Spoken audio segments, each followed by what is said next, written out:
sur notamment les peines Netflix pour la confiance des personnes victimes en matière d'infraction, en matière de violence sexuelle.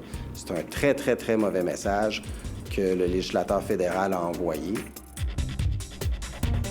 Le ministre de la Justice du Québec, Simon-Jolin Barrette, qui veut s'attaquer à ce qu'il appelle, vous l'avez entendu, les sentences Netflix. Le ministre qui fait allusion, entre autres, aux délinquants sexuels qui purgent une peine à domicile. Alors, pour y voir plus clair, on a invité Isabelle Richer. Bonjour, Isabelle. Bonjour, Catherine. Donc, plus de 700 agresseurs sexuels qui ont bénéficié de ce genre de sentence-là. Ouais. Comment on explique ça? Bon, ça s'appelle d'abord l'emprisonnement avec sursis, là, ce qu'on appelle les sentences Netflix, et la défense déteste qu'on utilise on trouve ça extrêmement méprisant. Alors, c'est l'emprisonnement avec sursis à purger dans la communauté. Enfin, il y a toutes sortes de périphrases. Ça existe depuis presque 30 ans. Ça a été adopté en 1996 et ça peut être utilisé seulement pour les gens qui méritent une peine de moins de 2 ans.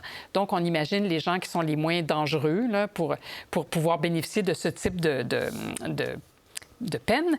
Et c'était à l'époque pour régler un problème de surincarcération, notamment des délinquants autochtones, pour des gens qui n'étaient pas dangereux. Au fil des ans, il y a eu beaucoup de modifications qui ont fait que ça a réduit progressivement la possibilité d'avoir recours à ce genre de peine.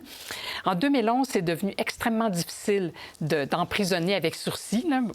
Et il y a plusieurs crimes qui ne pouvaient plus se mériter ce genre de peine-là, notamment qui ne pouvaient plus être punis par du sursis, notamment les agressions sexuelles, la traite de personnes, les incendies criminels, bref, il y en avait une liste.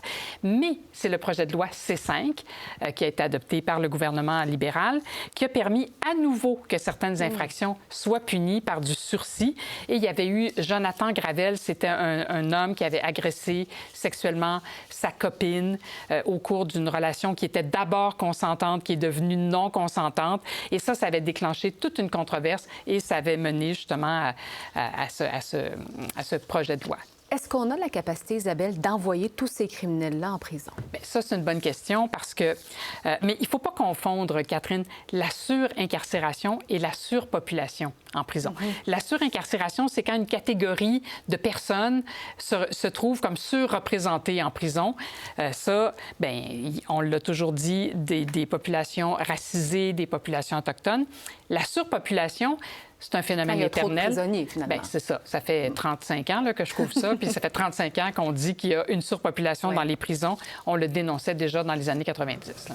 Un autre dossier qui préoccupe le ministre de la Justice, Isabelle, ce sont les criminels qui fuient le pays avant soit d'avoir eu leur procès ou avant d'avoir reçu leur sentence même. C'est arrivé, 4 fois en 1 an? Comment on explique ça? C'est beaucoup? Oui, en effet. Le dernier en date, vous en parliez hier, voilà. C'est celui d'Abdelhamid Nader. Son procès d'agression sexuelle devait commencer hier. Il s'est envolé pour le Maroc le 2 avril.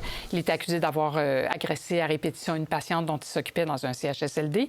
Et il y a des causes dont on a beaucoup parlé aussi. Hossein Atoui, lui, il avait été déclaré coupable d'une agression sur une enfant dans la garderie de sa femme. Il y a un père incestueux qui a agressé sexuellement ses 3 filles. Lui aussi s'est enfui. Alors, est-ce qu'il faudrait systématiquement saisir les passeports, les faire déposer? Bien, ça garantit rien parce que je vous rappellerai le pasteur Paul Mukendi, qui, même s'il avait déposé son passeport, a réussi à s'enfuir dans son pays d'origine, le Congo, avec le passeport de quelqu'un d'autre où il s'en était fait faire un nouveau. Bref, c'est pas à toute épreuve. Hein? Et une fois qu'ils se sont enfuis, qu'est-ce qu'on peut faire? Bien, évidemment, on pourrait... exiger qu'ils les déposent, les passeports. Bon, visiblement, c'est pas dans l'air. Qu'est-ce qu'on peut faire? Émettre un mandat d'arrestation, comme c'était fait hier pour le cas de M. Nader. Les autorités, ensuite, analysent le dossier. Est-ce que ça vaut la peine de mettre tant de moyens, de faire tant de démarches pour aller les cueillir dans un autre pays? C'est ça qu'il faut évaluer parce que vous imaginez les ressources que ça demande. Ensuite, est-ce qu'il y a un traité d'extradition avec le pays en question? S'il n'y en a pas, bien là, on peut travailler longtemps, comme le pasteur Mukendi. La seule option, là, vraiment, puis c'est pas moi qui l'invente, mais elle n'est pas encore en place, ce serait que toutes les autorités qui ont un levier, disons, sur les gens qui veulent voyager, soient prévenues que cette personne ne peut pas quitter le pays.